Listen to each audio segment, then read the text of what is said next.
napakahirap po. Mr. Rod and Attorney, pakilinaw naman po yung case ni Maharlika, wrong address, wrong identity. Ano yan? Sino yan? Pero sa isuhan ng arrest warrant, pwede ba yun? Ulit, sino yun? Sino yun? Hindi ko alam Ulit. si Purple is Life, sa ipa niya, ano Mr. sabi? Rod and Attorney Claire, pakilinaw naman daw yung case ni Maharlika. Maharlika, wrong address at wrong identity. Pero na-isyuhan ng arrest warrant. Pwede ba yun? Teka lang. Wrong address. Wrong identity. Paano yun? Pero na-isyuhan ng warrant? Anong kaso? Cyber libel? Hindi ko alam, partner eh. Hindi ko pa na ano yan, no? Kay Maharlika. Oo, ayun no. Okay, tanong natin kung anong address, okay? Ang cyber libel, kung lang hindi ko alam kung cyber libel to partner. Normally, halimbawa ang biktima si A.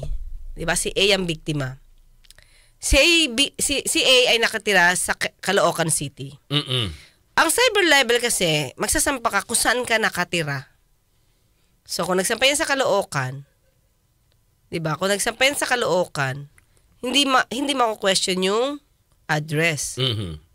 Kung lang ako yung nagtitingin lang kung anong kaso Yung wrong identity, anong ginamit niya? Baka alias Maharlika. Dahil hindi alam ang tunay na pangalan. Oo. So pwede ba yun? Partner, kung known siya as alias Maharlika, tapos may mga video na inattach, known ka as sa alias na yan, papasok pa rin siya. Pwede pa rin makasuhan. Kasi well identified naman sa itsura, sa alias mo. Na siya talaga yun. Diba? Aalamin na lang yan kung ano yung tunay na pangalan after. Well, kami po nanguhula lang, hindi ko po alam kasi yung kaso nung yung pinaka-issue rito. Pero most probably dahil vlogger si Maharlika, partner. Yun lang yung nakikita kong pwedeng ikasa sa kanya ng mga tinatamaan niya. Diba? Cyber libel. Baka Kasi medyo hard-hitting kasi si Ang dami niyang marami siyang news na siya yung pinagbumulan. Diba? Siya yung pinagbumulan. Kaya siguro. Diba? Baka yun na nagiging dahilan. Siya yung pinagbumulan ng news. Kaya siguro na, baka isinasampa ng cyber libel. Lalo pag tinatamaan talaga ng kanyang mga revelations. Ayun, cyber libel nga daw. Ayun. Okay. So anyway, partner. Ayun, nasa Amerika daw siya. Kung yung gumawa dito na biktima sa Manila, he can file. Diba? Kailangan tanong, saan i-address? Okay, saan i-address? Kasi ang alam ko, parang pumupunta naman yata si Maharlika dito. Especially during the campaign ni PBBM. So, yung last known address niya, na nalaman, partner kung nalaman yung last known address niya,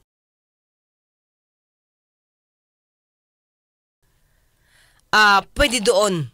Maharlika, ang address po na ginamit sa kaso address sa Pasig. Okay. Nasaan na yun? So, kung sa Pasig, last known address niya ba yon? Kasi kung last known address niya yon, pwede.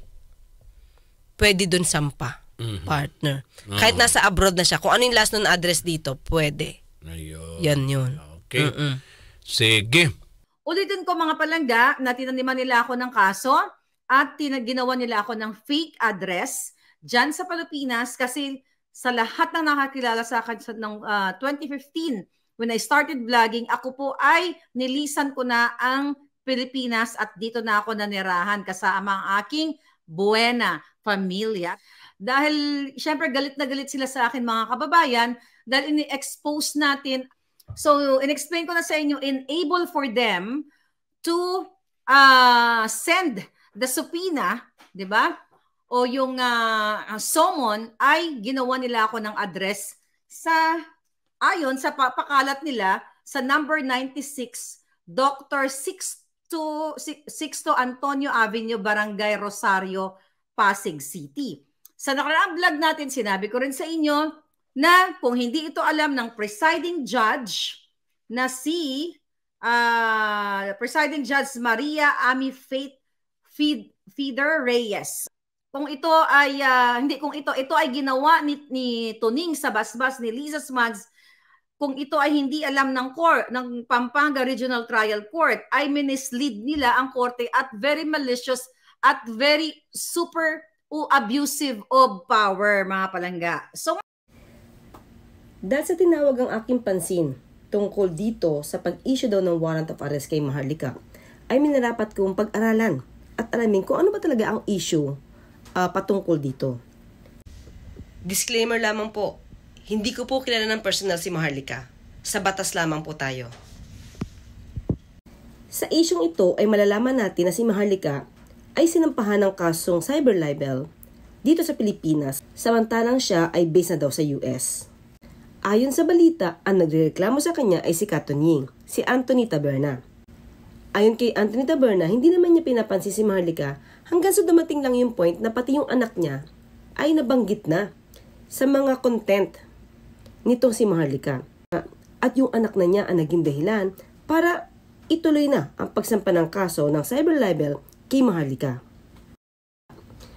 Pero ang tanong ni Maharlika ay kung pwede daw ba siyang kasuhan ni Katonying dito sa Pilipinas samantalang alam na daw ng karamihan na siya ay based sa US at wala daw naman siyang ginagawang krimen dito sa Pilipinas dahil yung kanyang pagbablog ay ginagawa niya sa US.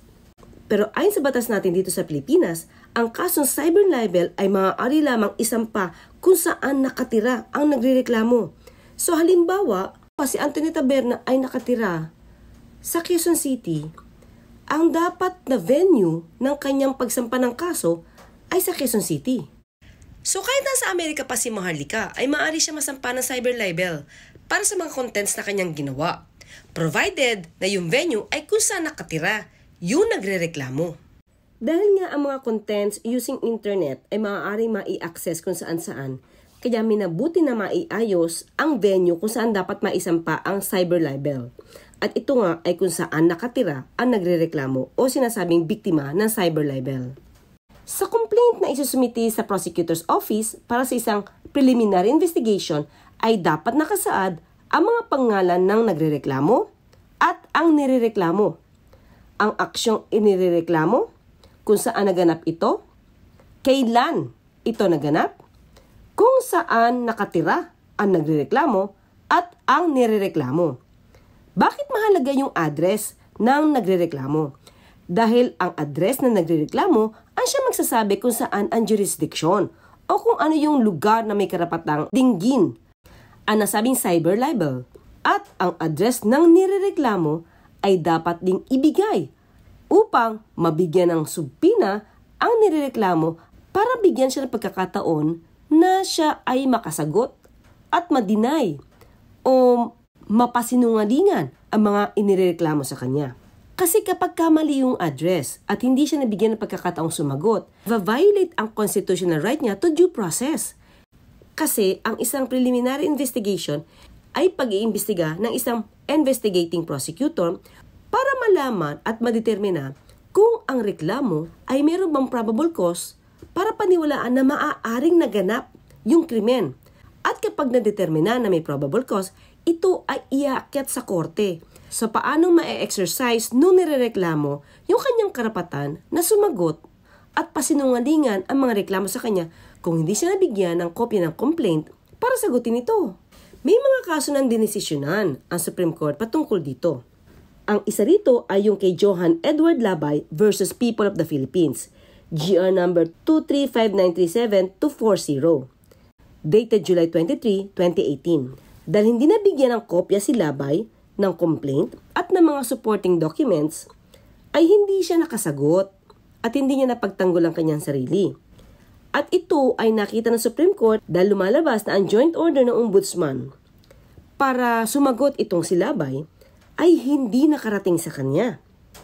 Kaya nag-file si Labay ng motion for reinvestigation at humingi siya ng kopya ng complaint at saka mga supporting documents.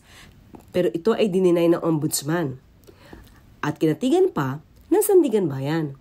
Kaya ang kaso ay umabot hanggang Supreme Court. At ang sabi ng Supreme Court, mahalaga ma-exercise ni Labay ang kanyang constitutional rights to due process. Dahil nga hindi siya nabigyan ng kopya ng complaint, ay hindi siya nakasagot dito. Kaya ang sabi ng Supreme Court ay dapat na ma-dismiss ang kaso dahil sa pangyayaring ito. Ang isang kaso pa ay patungkol kay Jimmy Lim Palacios versus People of the Philippines. GR number 24067 dated March 18, 2019. Ang kasong ito ay isinampa ng asawang babae laban sa kanyang asawang lalaki. Ang kaso ay vowsy, pero hindi ibinigay ng kanyang asawa ang tunay na address ng lalaki, kaya hindi nakasagot yung lalaki sa kasong ibinibintang sa kanya ng kanyang asawa. Kaya ito ay nasampa tuloy sa korte. Kaya humingi ng pagkakataon yung lalaki na siya ay mapakinggan. Ito ay umabot din sa Supreme Court at ang sabi ng Supreme Court ay nakita ang ebidensya na hindi nabigyan ng kopya ng complaint ang petitioner at nawalan siya ng karapatan na sumagot at ipagtanggol ang kanyang sarili dahil sa maling address na ibinigay ng complainant. Kaya ipinag-utos ng Supreme Court na ihinto ang pagdinig at muling buksan ang preliminary investigation. So ano maaaring gawin ng abogado ni Maharlika rito? Maaari siya mag-file ng motion for investigation. Kasabay nito ay ang motion to defer arraignment para mapagbigyan na madinig muna ang kaso muli sa prosecutor's office para madetermina kung meron ngang probable cause. At siguro maaari niya rin tignan kung may jurisdiction nga ba yung court sa Pampanga. Dahil sabi nga natin, ang cyber libel ay maaari lamang isampa kung saan nakatira ang nagrereklamo. So, si Anthony Taberna ba ay nakatira sa Pampanga kung saan nakasampa ngayon yung kaso?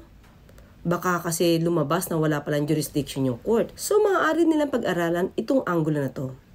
Pero kung mapapatunayan naman ni Katon Ying na yun talaga yung last known address ni Maharlika at siya naman ay may tirahan sa Pampanga, wala naman magiging problema dahil mukhang hindi naman na-violate ang tinatawag nating due process. So, dahil wala naman tayong personal na kaalaman dito, tayo lamang ay nagbibigay ng ating nalalaman tungkol sa batas. Alright. Sige, na bueno. So paano hanggang bukas magkita at magkarinigan tayo? Ako po sa Atty. Claire Castro, nagpapaalala, huwag tulugan ang inyong karapatan. Mga kasama, samahan niyo uli kami bukas sa pagbibigay ng serbisyong legal at sa pagtalakay ng mga usapin na maipakialam ang taong bayan. Kasama pa rin siyempre ang ating nag-iisang abogada ng bayan na si Atty. Claire Castro. Ako naman pong inyong lingkod, Radyoman Rod Marcelino, at ito pa rin ang Usapang Batas. Abogada ng bayan, Attorney Claire Castro at Radyoman Rod Marcelino para sa Usapang Batas. Usapang Batas.